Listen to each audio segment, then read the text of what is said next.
Mwili wa mtoto mchanga anayekadiriwa kuwa na umri wa siku 1 hadi 5 umekutwa ukiwa tayari umeanza kuharibika kando ya bwawa la Tinga, kijiji cha Sangayewe, kata ya Mwada, wilaya Babati, mkoani Manyara. Tukio hilo limetokea Ijumaa Agosti 21 mwaka 2026, ambapo mwili wa mtoto huyo ulikutwa ndani ya mfuko na mfugaji aliyekuwa akinywesha mifugo wake katika eneo hilo, ambaye baadaye aligundua kuwa mfuko huo ulikuwa na mwili wa mtoto huyo. Hii ni ripoti zaidi kutoka Manyara. Majina naitwa Rozi Akulini Shirima. Mimi nalaani sana kitendo hichi, maana baada ya kufika mahali pale nilimkuta mtoto hali aliyokuwa nayo ni ameharibika, lakini nilisikia machungu sana na maumivu sana nikiangalia mimi nina watoto. Nilitamani yule mtoto angekuwa hai. Ila nalaani kitendo hichi, na pia natoa onyo kwa vijana, haswa kwa vijana, maana vijana wetu ndio wamekuwa sababu ya kuwabebesha mabinti mimba na kuwatelekeza. Na binti anapotelekezwa, akija upande wa pili, wazazi wanakuwa wakali. Wazazi wanapokuwa wakali, binti anachukua hatua yoyote ile pasipo kuwashirikisha wazazi. Ninalaani sana kitendo hichi. Napenda kuwaasa vijana waache tabia zao za kuwabebesha mabinti mimba na kuwakataa. Kama kijana ameamua kuoa, aoe mbele ya usimamizi wa wazazi wake, na wazazi wamjue kwamba ana binti ambaye amempenda na anamuoa.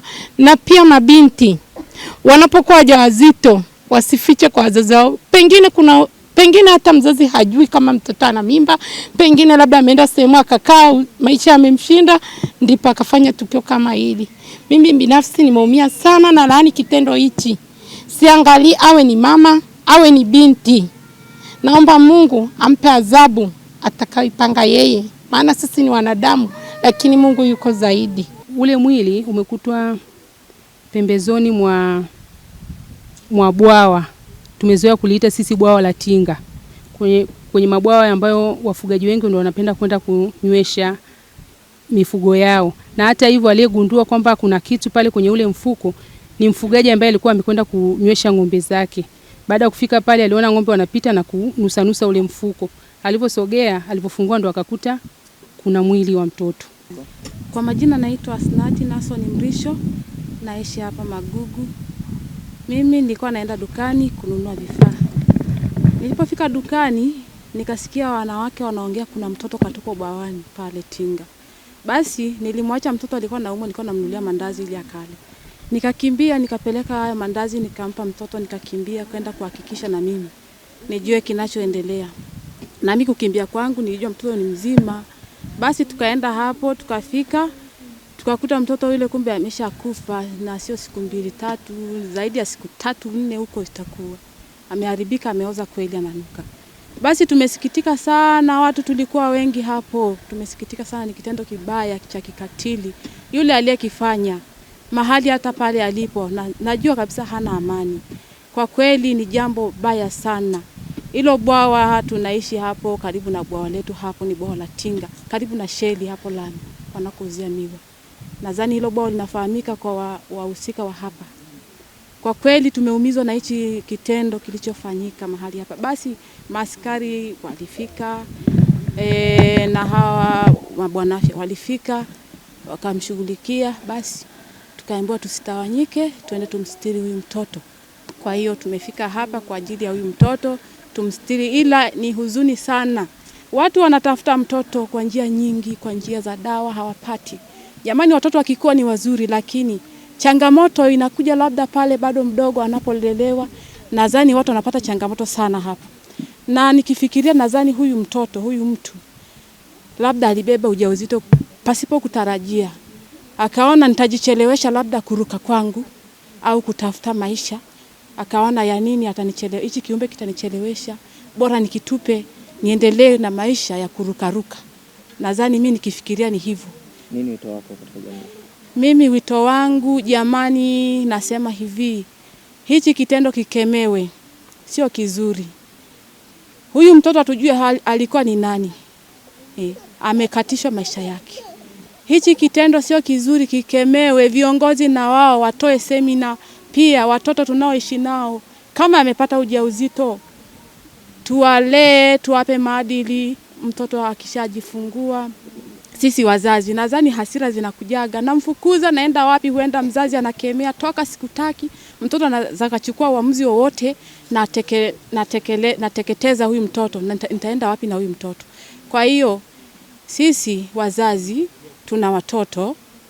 Ukiona mtoto wako amefanya hivyo, usimfukuze, alee tu mimba yake, akishajifungua mtunze. Ni kiumbe Mungu katoa, mtoto hana najisi. Mimi kwa wito wangu ilikuwa ni hivyo. Kwa Neema Benson, nilikuwepo nyumbani kwenye mida ya saa 7, nikampigia mama mmoja hivi simu. Mama njoo uje tusuke. Huyo mama akasema huko tinga huko kaweko kwenye mfuko. Kwa yule dada ambaye amemtupa mtoto, amembeba kabisa tumboni miezi 9, ameumwa uchungu. Yule dada alaaniwe kabisa na Mwenyezi Mungu, na maisha yake yote atabaki tu alama ya mshangao. Hivi kadiri mwaka unavyozidi kwenda, umebeba mtoto miezi 9. Kadiri mwaka unavyozidi kwenda unakuwa unasema huyu mtoto wangu jamani angekuwa amefika umri fulani hivi. Mtoto wangu amefika umri fulani hivi. Kwa huyo mwanaume naye au yule kijana ambaye amejua kabisa amempa yule dada ujauzito, ajitafakari, kwa sababu sasa hivi nyie hapa ni waandishi wa habari. Mnachukua vitu mnaenda kurusha mitandaoni, wataangalia kwenye taarifa ya habari saa 2. Ajiulize yule dada aliyompa ujauzito mtoto kampeleka wapi? Au yule mama mtoto wake ajiulize, binti yangu ilikuwa ni mjamzito. Yaani sasa hivi hapa tunalaani hilo tendo kwa hao wanawake wenzetu hapa, au wengine ni wa mama zetu. Sisi ni mabinti zetu, sisi ambaye mimi naongea hapa ni mtoto mdogo sana. Tunalaani hicho kitendo. Mimi ni mwanamke, ni mama mwenye watoto 4. Unaumwa kabisa uchungu, unaenda kujifungua leba, unaenda kumtupa mtoto, unamweka kwenye mfuko wa mambo poa. Yaani hiyo sio haki kabisa. Yaani hiyo jamani, hiyo yaani hata hofu ya Mungu jamani, tuogope tu hata hofu ya Mungu. Mtoto mchanga hajui kuongea wala hajui kufanya nini. Tumuogope basi hata Mungu jamani. Unaenda tu kumweka mtoto hivi bwawa la tinga, hujui mtoto anakutana na changamoto gani. Alafu wewe unarudi tu nyuma, unaondoka. Unaondoka tayari, ambao unaondoka unaenda huko mbele, nafsi huko nyuma tayari na kusuta.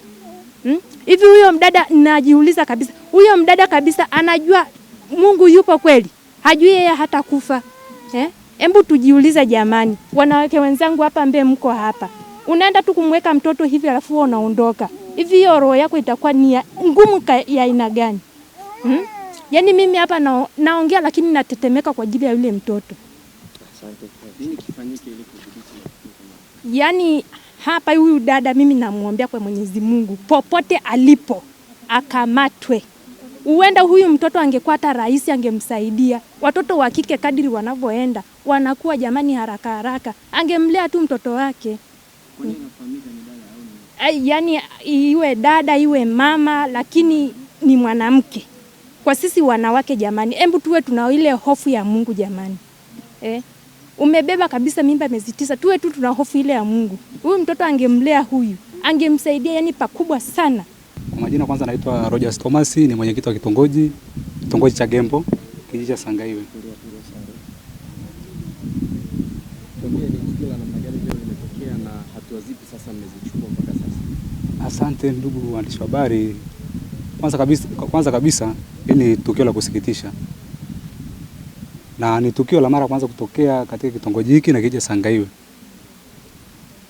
Kwa hiyo mimi kama mwenyekiti wa kitongoji, kwanza ninaomba wakina mama pia na wababa ambao labda wenye tabia kama hizo, ambao wao kama wao inawezekana mama labda amepitia maisha labda magumu au changamoto ngumu za kimaisha, labda na yeye kama yeye akaona kwamba sasa ngoja nifanye ile tukio la kwenda kumtupa mtoto kwenye bwawa au pembeni ya bwawa, akaona ndo suluhisho. Sasa mimi kama mwenyekiti wa kitongoji kwa niaba ya serikali ya kijiji cha Sangaiwe, ninaomba kina mama au kina baba wenye tabia kama hizo, basi naomba waache na ili tukio likome kabisa.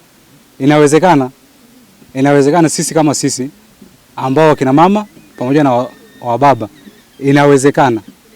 inawezekana kwamba kwenye hilo tukio sisi kama si wanaume, inawezekana kwa nini kwanza ili tukio mtu au mwanaume asijiulize inawezekana mwanamke wake alikuwa na ujauzito na mwanamke labda amejifungua kaona maisha ni magumu, ngoja nikamtupe mtoto pembeni ya bwao.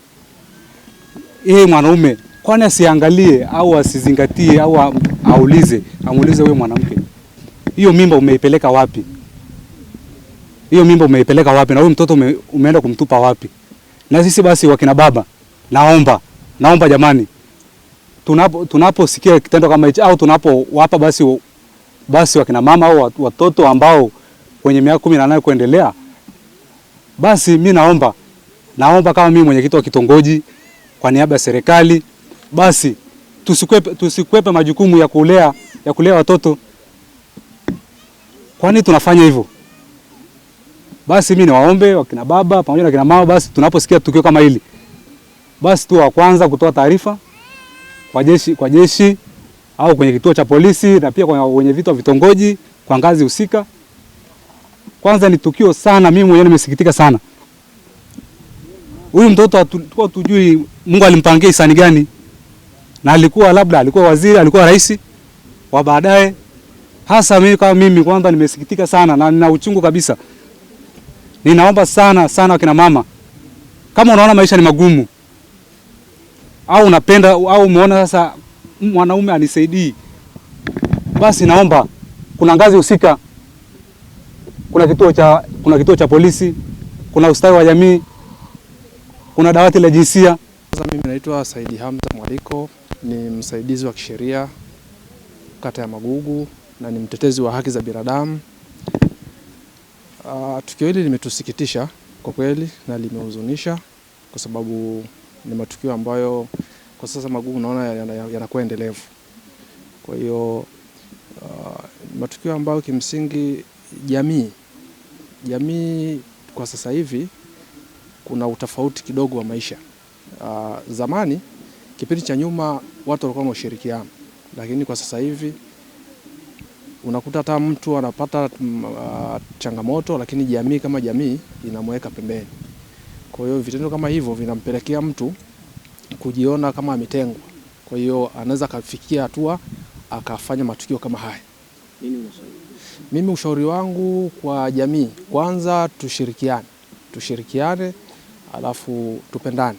Kuna sauti nyingi lakini si zote zinasikika. Lakini kuna sehemu moja ambapo kila sauti ina thamani. Hapo ndipo ilipo Global TV, sauti ya wanyonge, mtetezi wa wasio na pa kusemea. Global TV ni YouTube channel inayopendwa na watu wengi. Una biashara? Chagua platform yenye watu halisi. Tangaza kupitia Global TV. Next level.